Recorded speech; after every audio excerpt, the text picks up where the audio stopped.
감사합니다.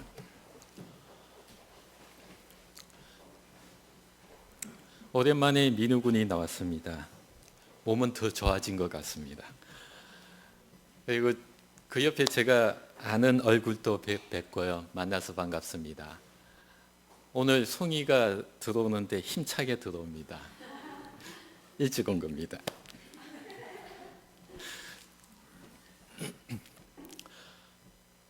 여러분 007 드라마 아시죠? 영화 007 영화 좋아하십니까?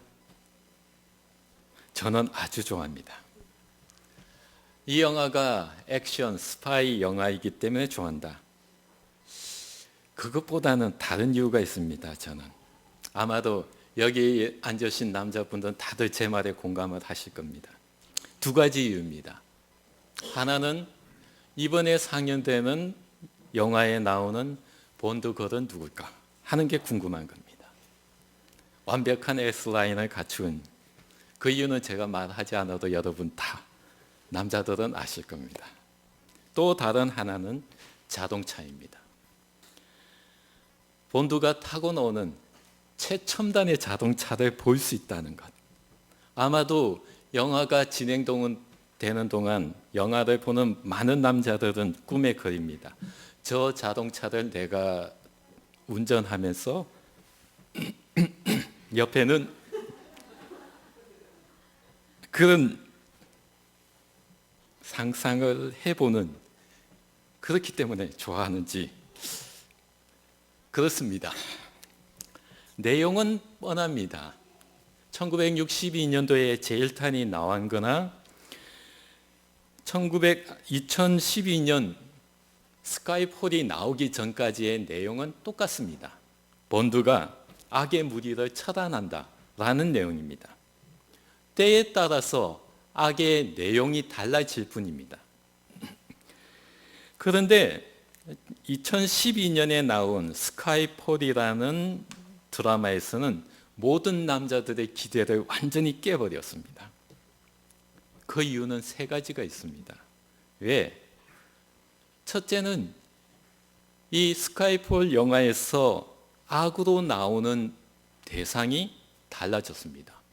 전통적으로 007에서 나오는 악은 공산주의 또는 테러리스트였습니다.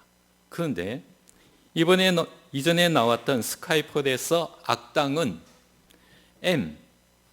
M과의 치정관계에 얽힌 다른 M16의 요원이었습니다. 치정관계에 얽혀서 라고 생각하면 우리 나이 드신 분들 떠오르는 잡지가 있죠. 무엇입니까? 선데이 서울. 선데이 서울에 떠오르는 치정관계에 얽혀서 되어지는데 이 스카이폴에서 이게 나왔다는 겁니다. 공산주의자도 아니고 테러리스트도 아니고 그 요원 M에 얽힌 치정관계에 얽힌 M 다른 요원이었던 겁니다. 두 번째는 이 악당이 공격하는 마지막 장소입니다. 이 장소는 본드의 아버지의 집입니다. 그런데 그 아버지 집 옆에 아주 상징적인 건물이 하나 있습니다. 형체만 남아있는 교회 건물입니다. 생각해 보십시오. 저희들은 다르겠지만은 서구 문화에서 살아있을 때는 교회에 가고 죽으면 교회 옆에 무덤에 묻히는 게 천국입니다.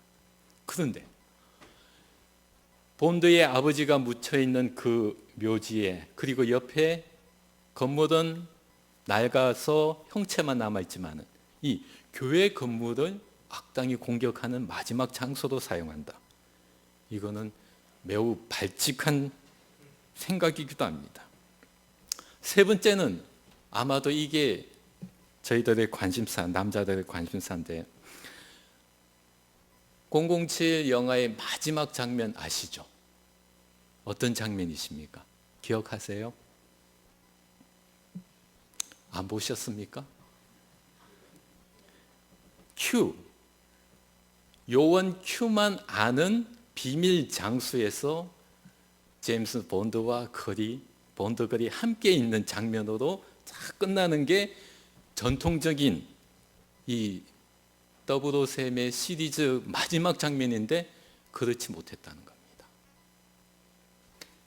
이런 그를 보면서 제 자신에게 실망했습니다.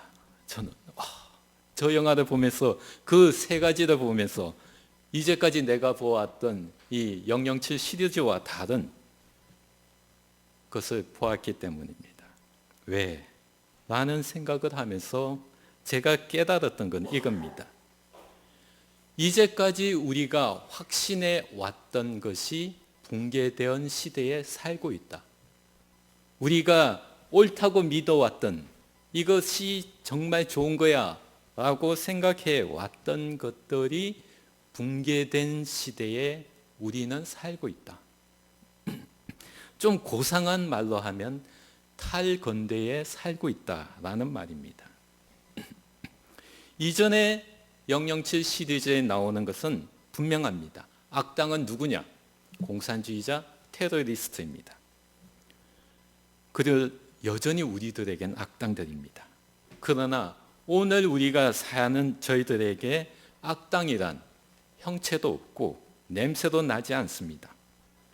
그 악당들은 교회 건물이라도 용납하지 않는다는 겁니다. 성경에서 말하는 사탄이자 바알세불 같은 그들이 하나님을 대적하고 있는데 바로 이들이 악당이라는 겁니다. 이게 제가 스카이폴이라는 영화를 보면서 느꼈던 겁니다. 20세기 전반 2차 대전을 지나면서 인류는 한 가지 생각을 한 게 있습니다. 인류는 더 이상 종교나 인종으로 인해서 전쟁은 더 이상 없을 것이다 라고 확신했습니다. 다른 말로 한다면 이념으로 전쟁의 시대가 열렸다는 것입니다. 2차 대전 이후 한국전쟁이나 베트남 전쟁은 자유주의와 공산주의라는 이념의 대리전이었습니다. 그로부터 한 30년이 지나서 베를린 장벽이 무너지면서 인류는 더 큰 고민에 빠지게 되었습니다. 구소련이라는 이념의 한 축이 무너지면서 발칸반도, 중동아시아에서 우리들이 알지 못했던, 듣지도 못했던 생소한 나라들이 생겨나게 되었습니다. 민족이나 인종, 그리고 종교에 따른 새로운 국가들이 생겨나게 되었습니다. 그 결과는 인종, 종교 전쟁에 휩싸이게 되었다는 겁니다. 1998년 일어난 코소보 사태, 이것은 보스니아인과 세르비아인 간의 전쟁인데 그 밑에는 인종 간의 차별과 종교 간의 갈등이 원인이 되었습니다. 아프리카, 유럽보다 더 심각합니다. 아프리카의 지도를 여러분 아실 겁니다. 아프리카의 위쪽은 이슬람이 대세를 이루고 있습니다. 남쪽은 개신교가 대세를 이루고 있습니다. 이 두 종교의 중간 지대에는 종교의 갈등으로 인해서 보복에서 보복으로 무수히 많은 사람들이 죽어가고 있습니다. 종교 간의 갈등만이 아닙니다. 부족 간의 분쟁, 유럽 식민지 이후의 정치적인 혼란, 그리고 풍부한 지혜와 자원들이 얽혀설켜 있어서 정말 해결할 방안이 있을까 하는 걱정을 하게 됩니다. 작년에 일어났던 보코하람이라는 이슬람의 무장단체가 여학생들 300명을 납치한 사건도 바로 이런 배경에 깔려져 있습니다. 최근에 여러분 IS라는 말을 들어보았을 겁니다. 한국인 또 여기에 가담했다는 뉴스도 있기도 했습니다. IS란 이슬람 국가라는 영어의 약자입니다. 이들은 이라크 지역을 중심으로 활동하는 무장단체들입니다. 그런데 이들은 대개가 많은 숫자가 수니파입니다. 이슬람에는 수니파와 시아파가 있습니다. 저도 배웠지만 대체 뭐가 다른지 잘 모르겠습니다. 쉽게 설명하면 기독교 안에 개신교가 있고 카톨릭이 있다라는 정도만 저는 생각하면 될 것 같다라고 느껴집니다. 그런데 이 IS라는 사람들은 이슬람의 근본주의를 제창하면서 국가와 종교가 하나가 된 재정 일치 사회를 꿈꾸고자 합니다. 이런 이슬람의 종교 안에서 IS와 다른 이슬람인 무슬림과의 갈등이 일어나고 있고 무자비한 폭력이 무수히 많은 수니파 사람들이 시아파 사람들이 고통받고 있는 것이 오늘 그들의 모습입니다. 종교의 이름으로 살인을 정당화하는 모습들입니다. 인류는 인종의 갈등이나 종교 분쟁이 아닌 새로운 적들을 맞이하고 싸우고 있습니다. 그것이 질병, 바이러스, 환경들입니다. 매년 겨울만 되면 새들은 조류 독감으로 고통을 받고 있습니다. 인간은 2003년 사스, 2009년의 신종플루, 그리고 오늘 우리가 겪고 있는 메르스 등처럼 여러 플루들로 인하여 고통을 받고 있습니다. 중동에서 메르스에 감염된 한 사람을 초등 대치하지 못한 결과 오늘 우리 모두는 고통 속에 놓여져 있습니다. 언제 이 고통이 끝이 날지 어느 누구도 장담하지 못하고 있습니다. 이런 문제들은 어느 특정한 한 국가의 문제만이 아닙니다. 전 인류가 언제든지 공격을 받을 수 있는 상황에 놓여져 있을 뿐입니다. 최근 우리가 다 아는 것처럼 가뭄으로 인해서 심각한 상황입니다. 농작물이 자라지 못합니다. 저희야 지금 당장 수도꼭지 틀면 물이 나오기 때문에 그 심각성을 느끼지 못하지만은 어마어마한 상황에 놓여져 있다는 것을 우리는 뉴스를 통해서 알고 있습니다. 가뭄, 머지않아서 장바구니 물가 상승으로 이어집니다. 가뭄, 환경의 문제가 아닙니다. 환경의 문제이자 경제적인 문제입니다. 우리가 아는 것처럼 가뭄의 원인은 자연현상이라기보다는 지구의 온난화의 후유증이라고 말을 하고 있습니다. 혹시 여러분 탄소 배출권이라는 말을 들어본 적 있습니까? 지구 온난화의 주범으로 여기는 온실가스를 줄이려는 노력. 1997년 교토 어정서에 따라서 모든 나라들은 자체적으로 온실가스를 줄이고자 노력하고 있습니다. 그것을 탄소 배출권이라고 얘기합니다.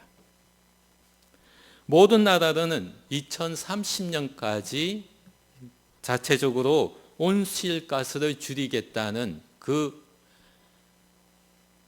온실가스 감축 목표를 제출하고 있는데 유일하게 한국만 이전에 세웠던 목표치보다 후퇴된 나라라고 합니다. 경제를 살리겠다는 정부 입장은 앞으로 환경 문제에 더 심각한 문제를 야기할 수 있는 것이 우리들의 실정입니다. 이게 오늘 우리가 살아가고 있는 현실들입니다. 우리가 느끼든 느끼지 못하든 오늘 내가 이 땅에 살아가면서 위협으로 느껴지는 원인들입니다. 이러한 원인들로부터 상황들로부터 여러분을 지켜주시는 분은 누구이십니까? 오늘 저는 여러분에게 우리를 지켜주시는 분이 누구인지를 전하고자 합니다. 저희가 읽은 오늘 본문은 로마의 박해로 인해서 그리스도인들이 고통받고 있는 현실이었습니다. 그 내용을 베드로 저자는 말을 하고 있습니다. 저자가 바라보는 세상, 선이 악을 지배하는 세상이 아니라 악이 선을 지배하는 세상에 살고 있다는 겁니다. 우리 또한 악이 세상을 지배하는, 악이 선을 지배하는 세상에 살고 있습니다. 베드로의 저자가 살았던 시대와 오늘 우리가 살고 있는 시대의 차이점이 하나 있습니다. 그것은 바로 우리가 살고 있는 이 시대에 악이 명확하게 드러나지 않는다는 점입니다. 형체도 없고 냄새도 나지 않은 악당들이 우리를 위협하고 있다는 내용입니다. 제가 스카이폴이라는 영화를 소개한 이유가 바로 여기에 있습니다. 이제까지 우리가 살아오면서 악당은 분명했습니다. 공산주의자였습니다. 테러리스트였습니다. 여전히 그들은 우리의 악당입니다. 그러나 새로운 악당들이 생겨나고 있는데 불분명하다는 겁니다. 그들은 우리들에게 자신을 친구라고 소개합니다. 우리를 위해 일하고 있다고 그들은 말하고 있습니다. 그런데 그들은 우리를 슬프게 만들고 때로는 우리를 화나게 만들고 있답니다. 최근에 메르스 공포로 인해서 저희들 많은 위협을 받고 있습니다. 그런데 어느 한 국회의원이 메르스의 치사율은 1%이니까 40% 된다는 것은 잘못된 것이다 라는 말을 했습니다. 국회의원 정도이니까 국민을 위로하기 위해서 저 말을 했구나 하고 그 내용을 보았습니다. 하지만 그 말은 사실이 아니었습니다. 속임수였습니다. 정치적인 목적을 위해 말하지 않았는가 하는 의심을 갖게 만듭니다. 우리를 현혹하게 만들고 진실을 진실로 보지 못하는 것, 바로 그것이 악당들입니다. 이런 악당들은 자신들의 모든 힘과 권력을 사용하여서 우리들을 이용하고자 합니다. 악당들은 하나님의 돌보심과 도움을 환상이라고 우리에 말하고 있습니다. 하나님보다 더 큰 힘을 가진 자신인 것이냐 자신들을 미화시키고 있습니다. 그래서 그들은 우리에게 좋은 환상을 소개해 줍니다. 쉽게 말하면 이런 겁니다. 국민소득 3만 불 시대 열어주겠다. 우리들을 따라오면 더 좋은 곳에 살 수 있게 해주고 더 만나는 것 음식 줄 수 있겠다. 그러던 말하고 있습니다. 악당들은 우리들이 정치적, 경제적, 사회적 문제, 오늘 기후 환경의 문제에 두려워할 때마다 우리를 공격하고 있습니다. 분명한 건 이겁니다. 우리들의 힘으로 그 악당들로부터 벗어날 수 없다는 겁니다. 그러나 우리들이 할 수 있는 일이 있습니다. 그것은 우리 안에 분별의 영이 있다는 겁니다. 하나님께서 우리에게 분별의 영을 주셨습니다. 그 분별의 영을 가지고 있는 우리는 누가 하나님보다 더 강한 자라고 말하느냐라는 것은 알 수 있다는 겁니다. 우리들이 하나님을 떠나 있을 때 그 분별의 영은 무용지물이 되고 맙니다. 우리들이 악당을 분별할 수 있는 능력은 하나님의 은혜가, 하나님의 영이 우리 안에 있을 때만 가능하다는 겁니다. 다른 말로 한다면 하나님의 도움 없이는 우리는 악당을 이길 수 없다는 겁니다. 우리가 분명히 알아야 하는 내용이 하나 있습니다. 그것은 바로 예수님은 이런 악당을 이겼다는 겁니다. 우리들이 예수님을 따르는 이유는 분명합니다. 예수님은 우리들에게 이런 악당으로부터 벗어날 길을 가르쳐 주신다는 겁니다. 바울은 우리들에게 예수님의 전신 갑주를 입으라 말하고 있습니다. 우리들이 현재 고통을 받고 있다면 그 고통은 영원하지 않는다고 오늘 우리가 읽은 베드로 저자는 말하고 있습니다.